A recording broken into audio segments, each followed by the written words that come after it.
We have spent the last 3 days seeing and doing everything here at Disneyland Paris to give you the ultimate grand tour. Let's go do it.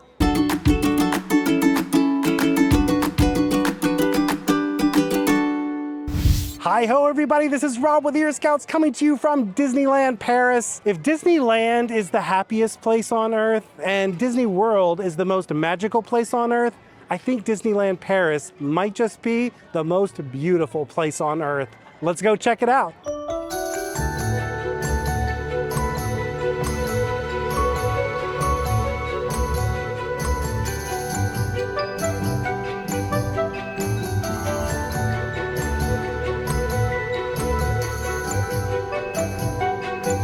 I should note this week's video is going to be a little bit different than we normally do just because the customs are different here in France. A lot of the attractions Disney doesn't even allow us to film, so we're obviously going to respect the customs and the rules of these parks, but don't worry, we're still going to have an amazing time.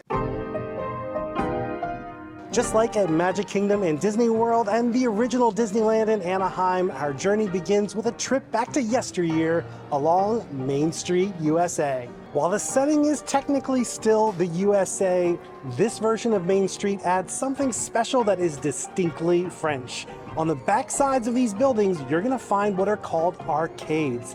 Now, we're not talking about video game arcades.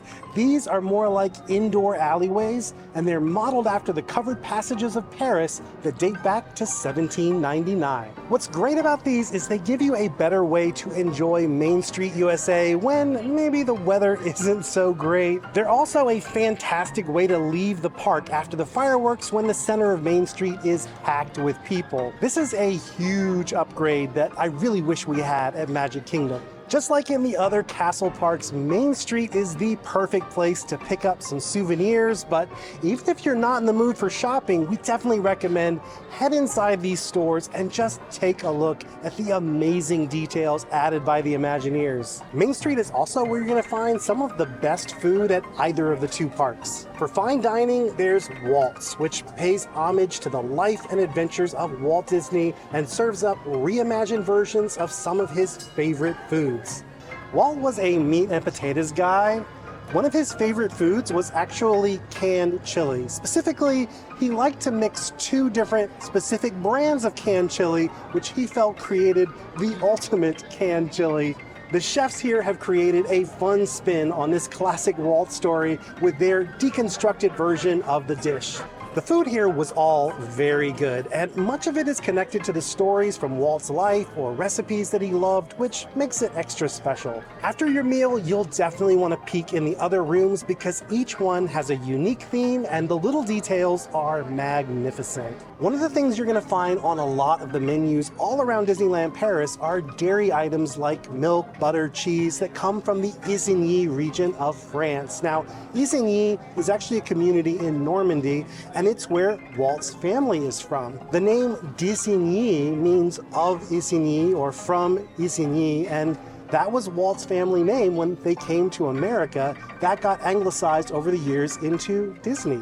Not only is it a cool story, this is some of the most delicious butter and cheese. Whenever we saw Isigny on the menu, we knew we were in for a treat. And speaking of treats, one of the most delicious things we had on our entire trip to France was a quiche that we found at the Cable Car Bakery. This thing was so delicious that even though it was our goal to try as many different things as we could around the parks, we kept coming back for this quiche 4 times. Seriously, if you're in Disneyland Paris, you have got to come to the Cable Car Bakery and try this quiche. Surprisingly, the other very French items we tried along Main Street weren't all that great.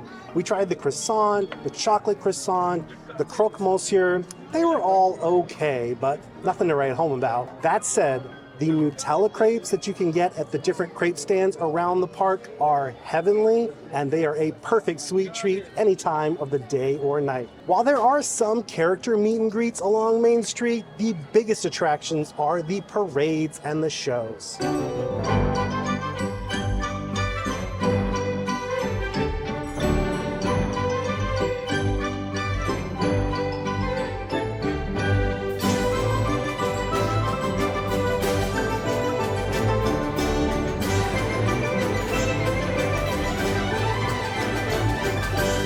Unlike the parades at Disney World, the Disneyland Paris versions sometimes park themselves in the hub right in front of Sleeping Beauty Castle and turn into full-on stage shows, so you might want to make a point of grabbing a viewing spot near the castle just in case. Now is the part of the video where I'm going to gush about the castle. Y'all, seriously. I had seen pictures of the castle, I'd seen videos of the castle, I shot the video that you're watching right now of the castle. None of them do it justice. It is breathtaking and magical and filled with surprises. This castle is exponentially better than any Disney castle that came before it, and when you understand why, you'll also understand why the architecture and design and scale and attention to detail are quite simply an order of magnitude better than any of the parks that came before it. Quick Disney history lesson. When the Imagineers were planning their first park in Europe, and specifically France, they were really worried that their usual bag of tricks were not going to work here. In America or Japan, people are enchanted by a European-style castle because it's not something you see every day. But in France, there are literally over 45,000 castles. And that fairy tale village look that they lean so heavily on for Fantasyland, in France, that's just a village. So the Imagineers knew that they needed to take everything to the next level if it was going to succeed. Let's go take a closer look.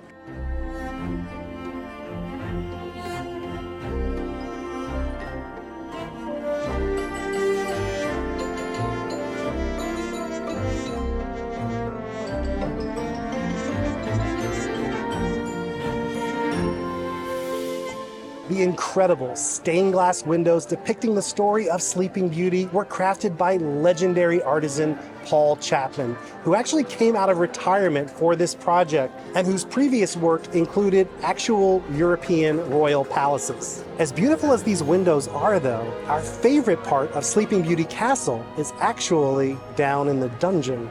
Because this castle has one thing that no other European castle can lay claim to, and that is an actual fire-breathing dragon.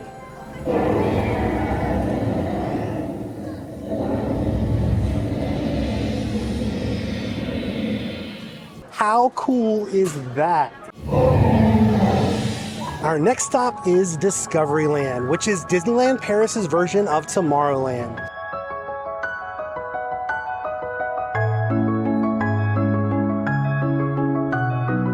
What the Imagineers did here was so clever because one of the greatest challenges of a land like Tomorrowland is that it starts to look like yesterday's idea of Tomorrowland pretty quickly. For this reason, Disney leaned heavily into a steampunk-inspired version of Tomorrowland that manages to feel vintage and vaguely Victorian, but also futuristic all at the same time. And it also solved their problem about how to talk about discovery and progress in a timeless way. Let's go check it out.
There are two attractions here in Discoveryland that Disney asked folks not to film on. The first is Star Tours, which is basically a carbon copy of the one that's in Orlando and Anaheim, so we didn't really need to film on that one anyway. The other is their reimagining of their original reimagining of Space Mountain called Hyperspace Mountain.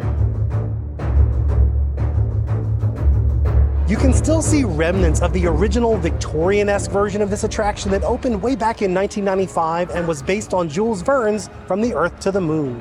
While the Star Wars version is fun, it's basically a roller coaster that simulates being in one of those epic space battles in Star Wars. I can't help but wish that we've been able to experience the original version of this attraction. Even the remnants that are left just look so cool. From the world of discovery, we turn the page to the world of fantasy. And this is without a doubt the most stunning incarnation of Fantasyland we've ever experienced. From the architecture to the landscaping to the magical details around every corner, this land completely transports you to the world of Once Upon a Time and Happily Ever After.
Lots of people go back and forth about which version of It's a Small World is better. Is it the one in Disneyland with the awesome boat ride section on the outside?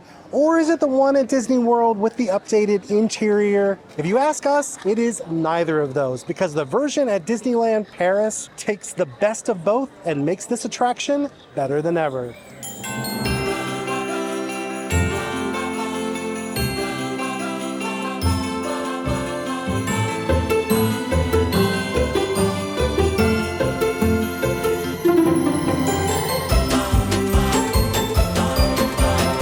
It's so beautiful and relaxing, you're not even going to mind the fact that you're going to have that Sherman Brothers song stuck in your head for the rest of the day.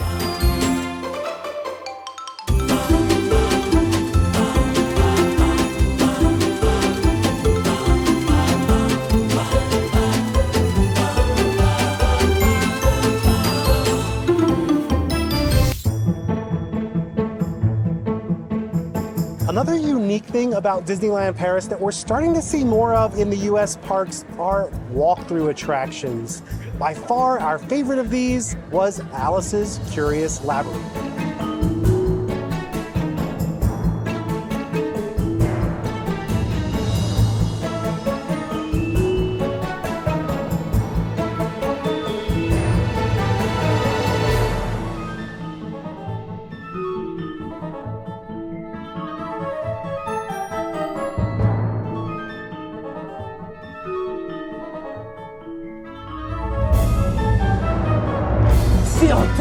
Ne les laissez pas filer.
One other ride that gets a massive upgrade from the Disneyland version is the Casey Jr. train ride. Now in Disneyland, this is more like a slow-moving, scenic train ride.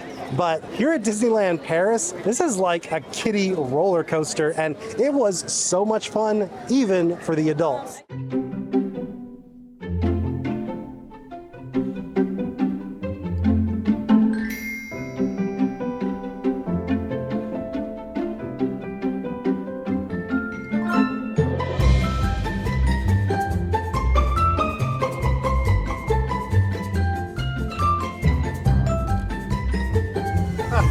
Kids are screaming.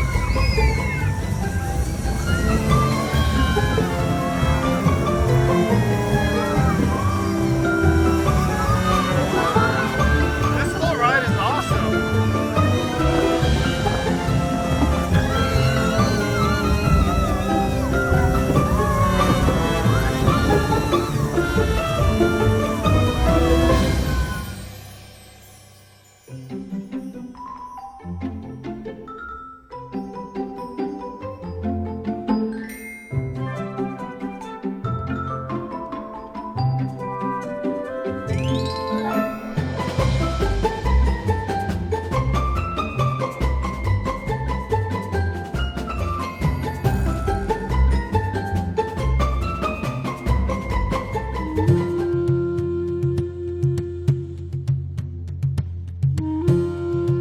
Avast me hearties, it's time to break out those eye patches and magic lamps because we are setting sail for Adventureland.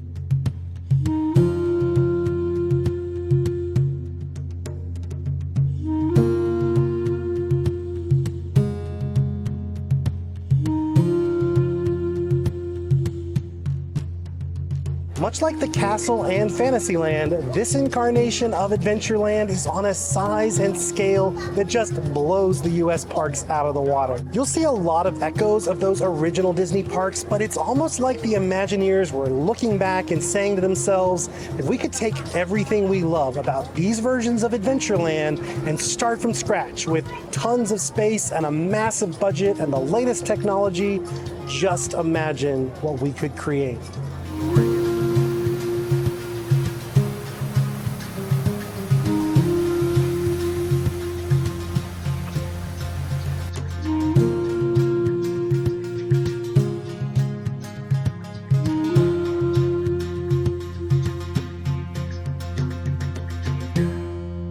Unfortunately, the Pirate Galleon and Pirates Beach were closed for renovation while we were there, but we got to experience every other attraction, including one that we don't have in the US parks, Indiana Jones and the Temple of Peril.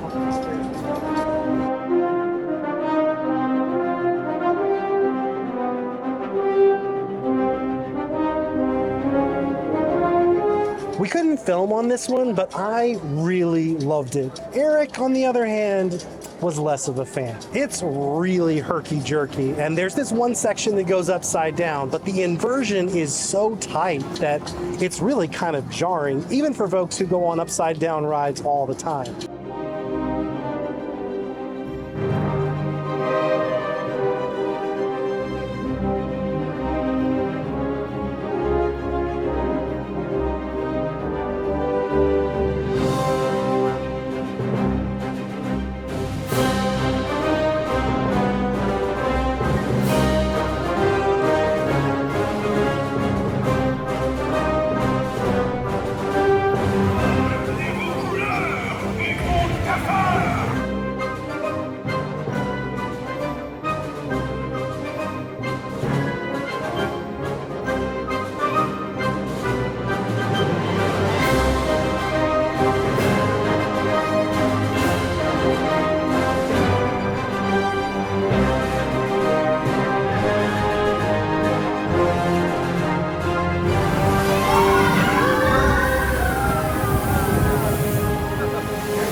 suis un pirate, et un des meilleurs.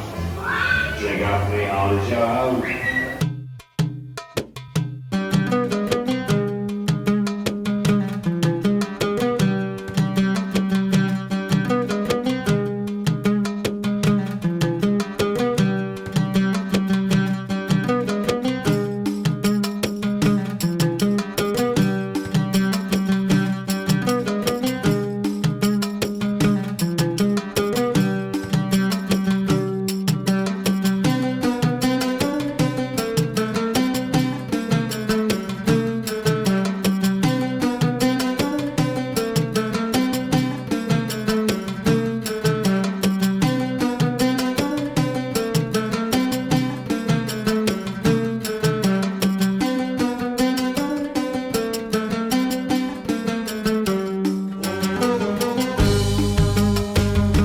Adventureland is also home to one of our favorite table service restaurants, Restaurant Agrabah Cafe.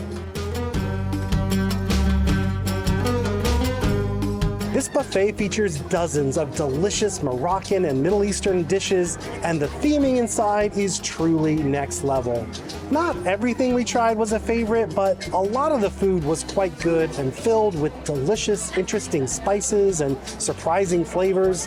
One thing that is important to note, unlike in the US, soft drinks do not include refills, and the servers at the buffets will not return to your table after bringing your initial drink orders. So if you think you're gonna want additional beverages, including water, you're gonna need to order them before you're seated.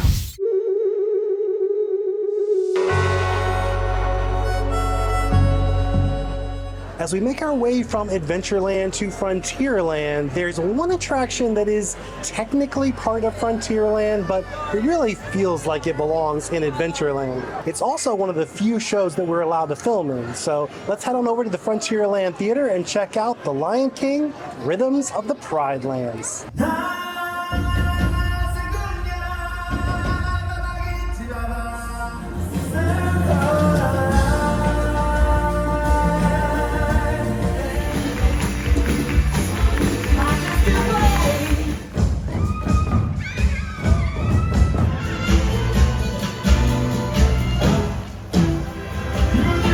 Be caught unawares, so prepare for the checks of a lifetime.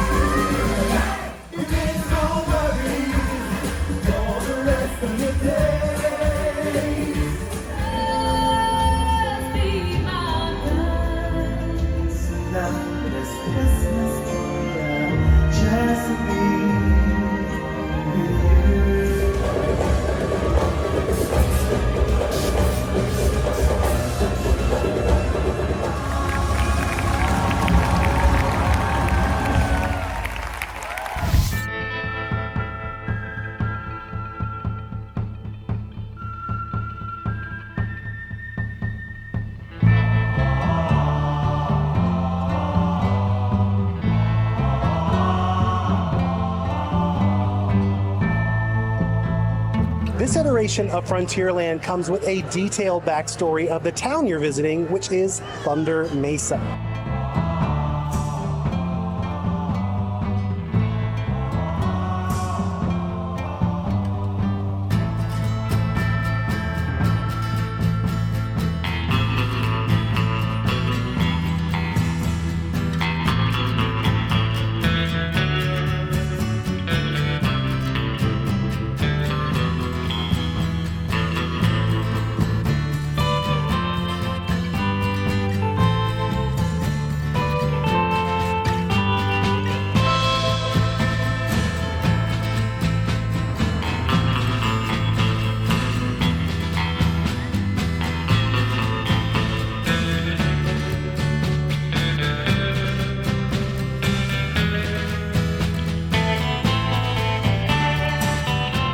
A great place to start is with a ride on the Thunder Mesa Riverboat, and pay attention to the narration because you're going to learn the backstories of some of the other attractions in this area of the park.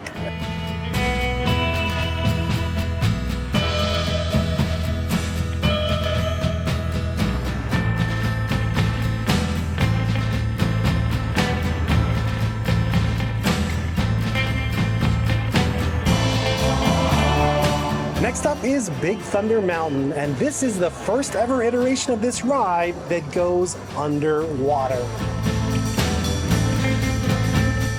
While we were kind of bummed that you can't really tell that you're underwater, it's more of an expanded version of the cavern scene from the other parks. It's still really cool that this version of Big Thunder Mountain is actually an island.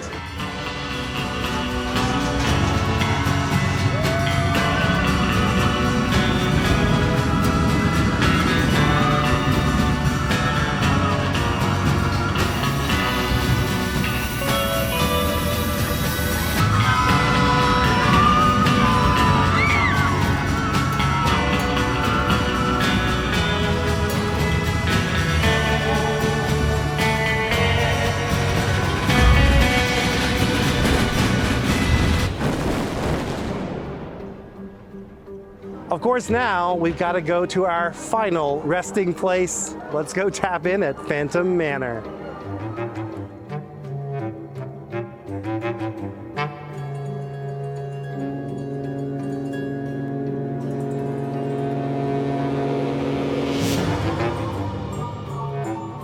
Il fallait par où sortir.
Welcome.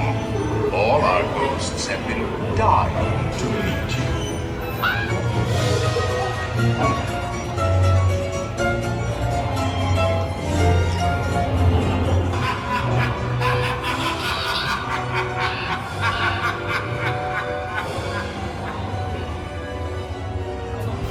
Last but certainly not least, let's talk about the nighttime shows at Disneyland Paris. We were lucky enough to be there during the 30th anniversary, so we got to see a special show that was only running for that event.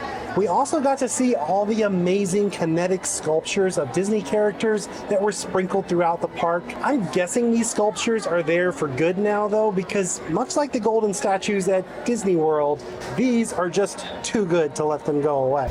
And now, Disney Delight. Alors aujourd'hui, que diriez-vous d'aller plus loin?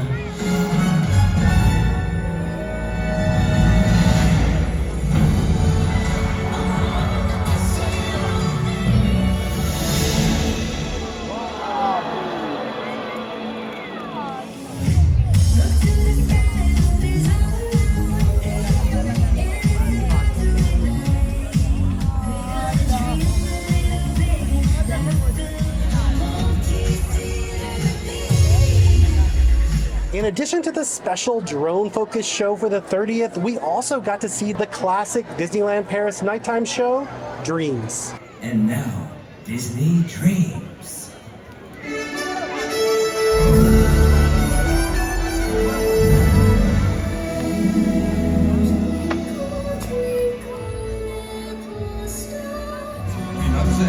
C'est la France, un bon dîner, ça vaut mieux qu'un coup de trompette.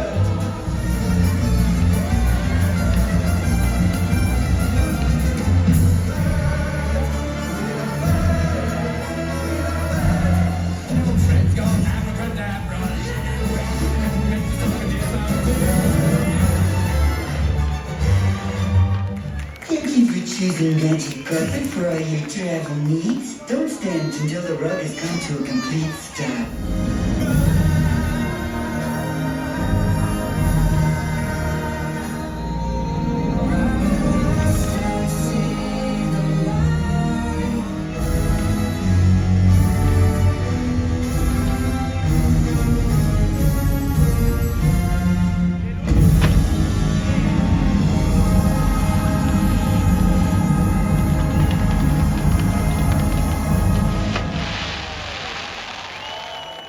sadly, that is the end of our adventure here at Disneyland Paris. But if you enjoyed this video, give it a like, subscribe to our channel, and then ring that bell. That way you'll be notified whenever new videos like this come out. Until next time, don't forget to think happy thoughts, everybody. We'll see you again real soon.